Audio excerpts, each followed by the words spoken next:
La Sociedad Española de Radiodifusión presenta... Ser... ¡Viva la radio! Podcast. Siempre. Hola, soy Javier Ruiz y esto es Hora 25 de los negocios. Hoy, más ricos y más poderosos. We are about to begin the fifth plenary meeting of the General Assembly. Así comienza la nueva Asamblea de Naciones Unidas. The General Assembly will continue the summit of the future under agenda item 123 entitled Y sobre la agenda, cuestiones de cambio climático, cuestiones de geopolítica y en la economía, una cuestión fundamental. Cuanto más ricos, cuanto más poderosos pueden ser los que ya son ricos y poderosos. Porque lo que está ocurriendo es un aumento de la desigualdad entre un 1% que se ha escapado de todos los demás y un 0,1% de la población que ha definitivamente despegado frente a todos los demás. Lo que hay de fondo es una teoría de que el que tiene dinero puede invertirlo y no solo le renta más, sino que paga menos impuestos que quien tiene trabajo y a quien se le incrementan menos los retornos y se le aumentan más los impuestos. El resultado es quien tiene dinero cada vez tiene más. Quien tiene trabajo cada vez tiene más problemas. Y esto es lo que ahora mismo está ocurriendo a nivel global. El 1% más rico es propietario ya del 95% de la riqueza, del 95% de lo que tiene el 95% de la población mundial. Y 1, 2, 3 grandes corporaciones empiezan a ser dueños de todo. Hoy esta es la denuncia que hace Intermón Oxfam. Jordi Fábrega, ¿qué tal? Muy buenas noches. Hola, buenas noches. En esos dos capítulos. Primero, más ricos. Segundo, más poderosos. Empecemos por eso, más ricos. El listado de ejemplos de cómo la riqueza se acumula en pocas manos es larguísima en este informe que ha publicado Oxfam Intermón. Por ejemplo, ese dato de que el 1% de la población más rica tiene más que el 95% de los más pobres. Pero es que ese mismo 1% de los más ricos atesora ya prácticamente la mitad, el 43% para ser exactos, de todos los activos del mundo. Hay más datos, como por ejemplo que las 3.000 mayores fortunas del planeta manejan a día de hoy el equivalente al 13% del PIB mundial. Hace 30 años solo tenían el 3%. Han multiplicado por prácticamente 5 sus posesiones en este periodo. Más datos nos dicen que, por ejemplo, solo 2 empresas controlan el 40% del mercado mundial de semillas, o que otras 3 gestoras de fondos tienen el 20% de los activos financieros del mundo: acciones, fondos, monedas, metales, materias primas. Entre estas 3 gestoras controlan 1 de cada 5 euros que se mueve financieramente en activos del planeta. Y hay otro dato llamativo: los países del sur, los más pobres, tienen el 79% de la población, pero solo tienen el 30% de la riqueza. ¿Qué dicen quienes están siguiendo esto? Fundamentalmente que quien tiene dinero cada vez tiene más dinero y que además ese dinero permite comprar poder. La inmensa concentración de la riqueza está profundamente entrelazada con un poder empresarial cada vez más concentrado, con el que consiguen influir en las decisiones políticas y manipular las reglas del juego. Y lo hacen de forma que frena el progreso e impiden hacer frente a los principales problemas y desafíos mundiales, como los altos niveles de pobreza o la crisis climática.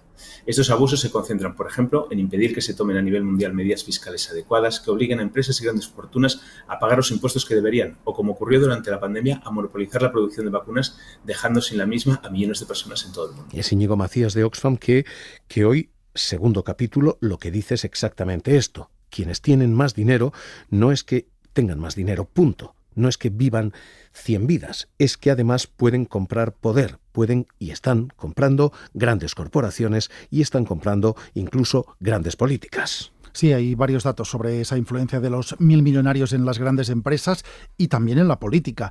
El informe de Oxfam recuerda que 7 de las 10 empresas más grandes del planeta tienen como director ejecutivo o como máximo accionista a un 1.000 millonario. Si ampliamos el foco, de las 50 compañías más grandes, son un tercio las que son manejadas o controladas por un 1.000 millonario. Este informe añade más. Por ejemplo, que las 200 empresas más grandes de Estados Unidos gastaron prácticamente 750 millones de euros en actividades de presión a políticos para favorecer sus intereses. Esto es una media de 4 millones de euros gastados por compañía en tareas de lobbying. ¿Sirvió para algo? Pues sí. porque por cada euro invertido en estas actividades de lobbying, las empresas consiguieron reducir $130 su factura fiscal y obtuvieron más de $4.000 en préstamos, avales o rescates públicos.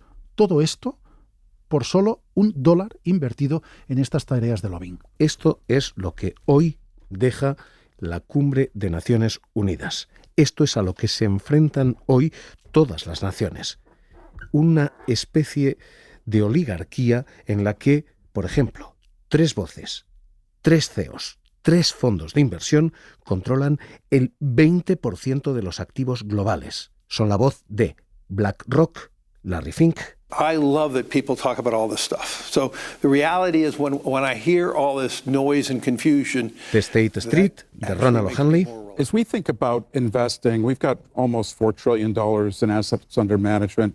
Much of that is invested in so-called Y de Vanguard, passive funds. de Salim Ranji. I want to continue the sense of purpose and the mission of the company because I think it's a really special and important aspect. Estas 3 personas, estas 3 voces controlan 1 de cada 5 euros que se mueven en los mercados financieros de los activos globales ahora mismo. BlackRock, State Street, Vanguard.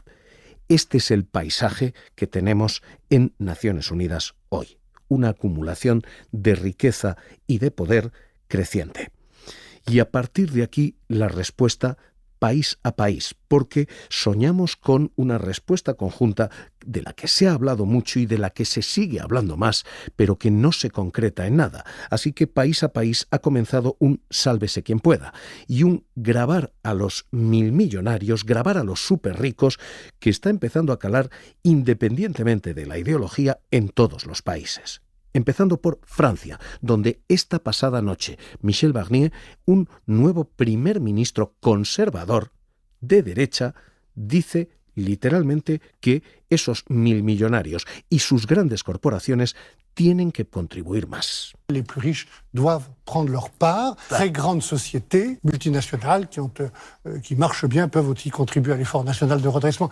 Porque todas ellas funcionan bien, a todas ellas les va bien, pero todas ellas no contribuyen bien. Longtemps à Bruxelles, où j'ai eu des responsabilités, notamment comme commissaire sur les marchés financiers, pour remettre... Y que esto que ha sido defendido en Bruselas ahora ha de ser tomado país a país.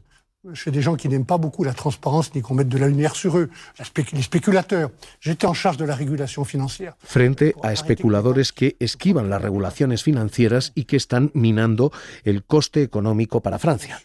A la signature de la France, a la crédibilité de la France. Las cuentas en Francia aprietan y esto explica esa presión política. Francia tiene 3 billones con B de deuda. Francia paga 50.000 millones al año en intereses. Y esos intereses y esa deuda se están repagando con los fondos de la clase media. Así que, para aliviar a los más humildes, dice hoy la derecha francesa, insisto, no es una cuestión de ideología de izquierdas, la derecha francesa dice, para aliviar a esas clases humildes, tienen que contribuir un poco más los que tienen mucho, mucho más. Esto es hoy Francia. Hoy también Reino Unido. Reino Unido pone fin a los llamados non-doms, gente que no está domiciliada en Reino Unido y que desde 1799, por no estar domiciliada allí, no pagaba impuestos allí. Keir Starmer, el nuevo primer ministro, dice: I don't have any non-doms members of the cabinet who are saying to the public there's no alternative but for you to pay more tax, are themselves making use of schemes to reduce their own taxation. Que no va a tolerar tener ministros que le dicen a la gente que tiene que pagar más mientras ellos pagan menos. Así que, ¿qué está haciendo el Reino Unido? Poner fin a un régimen que empieza en 1799, 225 años después, porque ha detectado que 1 de cada 5 banqueros en Reino Unido dice estar domiciliado fuera. No tiene que residir, simplemente decir que tiene el domicilio fuera.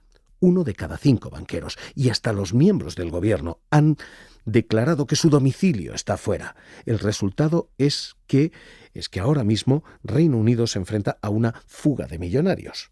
Pero hoy Bloomberg publica cuánto es el volumen de esa fuga de millonarios, y lo que se estima es que el 0,3% van a marchar.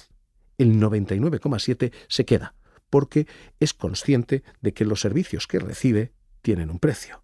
Así que Francia, la derecha, ha comenzado a grabar Keir Starmer, Reino Unido, la izquierda ha comenzado a grabar. Y en España... Vamos a proponer y poner en marcha nuevas acciones destinadas a acotar privilegios desproporcionados que tienen y de la que se benefician ciertas élites de nuestro país, y vamos a gravar fiscalmente a quienes ya tienen en el banco suficiente dinero para vivir 100 vidas. Lo haremos, insisto, no para perjudicar a los millonarios, sino para proteger a las clases medias y trabajadoras de un sistema que continúa siendo extraordinariamente injusto. Porque independientemente de lo que piensen algunos o algunas, España será un país mejor si tiene más automóviles eléctricos, por cierto fabricados en España, más autobuses públicos y por tanto más transporte público y menos Lamborghinis. En España se ha creado un gran revuelo con esa frase, la de los Lamborghinis, pero en España se está caminando en la misma dirección que los conservadores franceses o los liberales británicos, con una idea, la que en concreción planteaba la vicepresidenta del gobierno: un impuesto a las herencias escalonado, que permita que las clases medias y bajas no paguen demasiada herencia, no paguen demasiado impuesto cuando reciben un legado, pero que a partir de un nivel determinado sea gravoso para quien hereda 100, 200, 500 millones de euros. Queremos crear un impuesto de solidaridad también a las grandes herencias. Y lo hacemos con identidad de criterio. Aquellas herencias descontada, excluida la vivienda habitual, que superen el 1.000.000 de euros, deben de aportar también a las arcas públicas. Este es ahora mismo el planteamiento en un país, por cierto, en el que incluso la derecha ha jugado la carta de que los milmillonarios, los superricos, paguen más. Y cuanto más impuestos paguen los ricos, más podremos acabar con la pobreza. Eso es lo que tenemos que hacer y no lo contrario. Pero que todavía tiene algunas islas de resistencia dentro de ese propio partido y dentro de este propio país. Hoy este es el paisaje. Desigualdad creciente, más dinero entre quienes ya tienen dinero y más poder entre quienes están utilizando ese dinero para comprarlo. Y una medida que empieza a calar país a país de gravar a los súper ricos poco a poco. Por cierto, y no todos en la misma dirección, porque en Estados Unidos se acaba de producir la gran contradicción. Joe Biden había planteado un superimpuesto para los súper ricos, pero Kamala Harris... Billionaires and big corporations must pay their fair share in taxes. Que mantiene esa misma dialéctica, la de decir los billonarios y los milmillonarios deben pagar más. Long-term capital gains will be 28% under my plan because we know when the government encourages. Sin embargo, ha recortado prácticamente a la mitad lo que Biden quería cobrar. Eso que acaban de escuchar, ese 28% que propone Harris, es prácticamente la mitad de lo que planteaba Biden. Así que ahora mismo tenemos un avance a nivel global y algunos retrocesos y zigzags a nivel general. ¿Por qué? Porque lo que se ha seguido planteando a nivel general era un impuesto global, un impuesto general para los milmillonarios. Lo hacía el secretario general de la OCDE.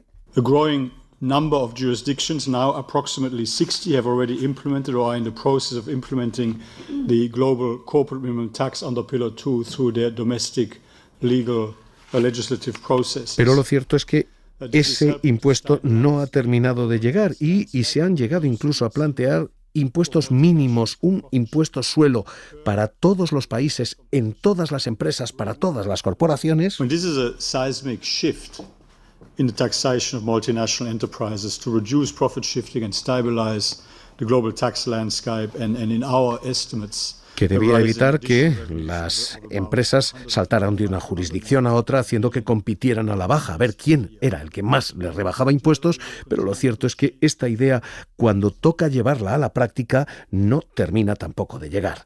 Así que, insisto, lo que tenemos es un problema muy claramente definido de mayor desigualdad y de mayor poder acumulado en ciertas manos, una respuesta nacional que empieza a ser la de más impuestos a estos súper ricos y el absoluto descontrol global, incapaz de centrar una respuesta conjunta a esta cuestión, la que hoy se sienta sobre la mesa de Naciones Unidas.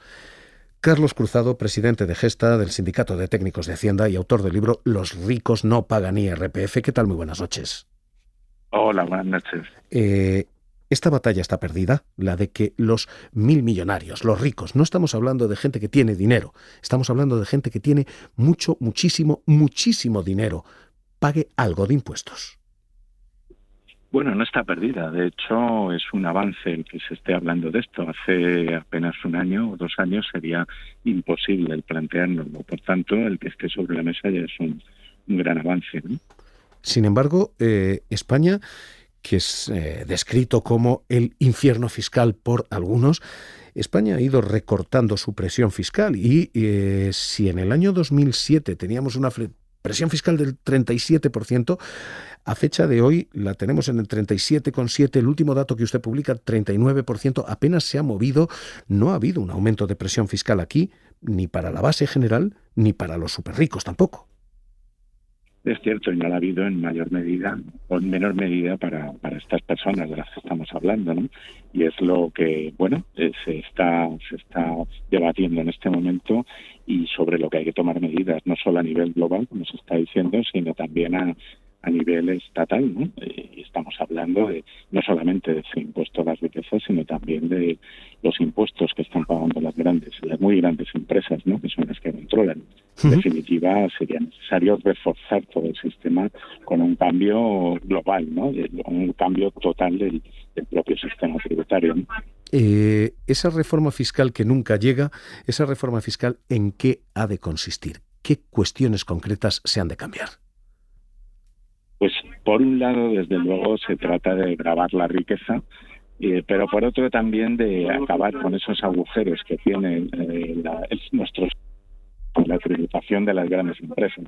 Esa frase que en su día dijo el presidente Aznar y repitió el presidente Sánchez de que los ricos no pagan IRPF, hace referencia a todas esas posibilidades de elusión que habría que taponar con esta reforma, ¿no? Gravar grandes empresas, gravar grandes patrimonios. Hay una cuestión que sigue siendo recurrente y es la del impuesto de sucesiones. Quien hereda 400, 500, 600 millones de euros es una persona a la que nadie va a ser capaz de alcanzar en 1 ni en 2 generaciones, y esto está ocurriendo. ¿La solución pasa por eso, por elevar enormemente el mínimo exento de sucesiones y gravarlo enormemente a partir de una cuantía determinada? Sin duda, a pesar de las campañas que hemos estado viendo en determinados medios y sectores, todos los expertos están de acuerdo en la necesidad de más impuesto, ¿no? Frente a toda esta bajada que ha habido con la competencia entre comunidades autónomas. Todos los expertos coinciden en la necesidad de armonizar, estableciendo unos mínimos, pero desde luego evitando que el impuesto desaparezca para las grandes fortunas, sin ninguna duda. Presidente de Gesta, Carlos Cruzado, un placer escucharle aquí en Hora 25 de los Negocios. Un abrazo.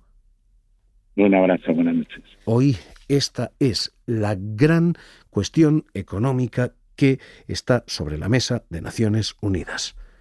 Voces como esta controlan la mitad del mercado de semillas del mundo. 2 nombres, 2 hombres. Jeff Rowe, Syngenta. Farmers have to adapt. They have to be able to bring the best innovation, the best technology, and Syngenta Group can be a real partner. Bill Anderson, Bayer.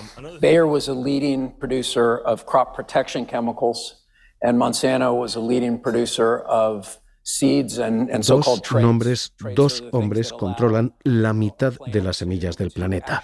No es que tengamos ricos más ricos, es que esos ricos nunca habían tenido tantísimo dinero ni tantísimo poder. Para no perderte ningún episodio, síguenos en la aplicación o la web de la SER, Podium Podcast o tu plataforma de audio favorita.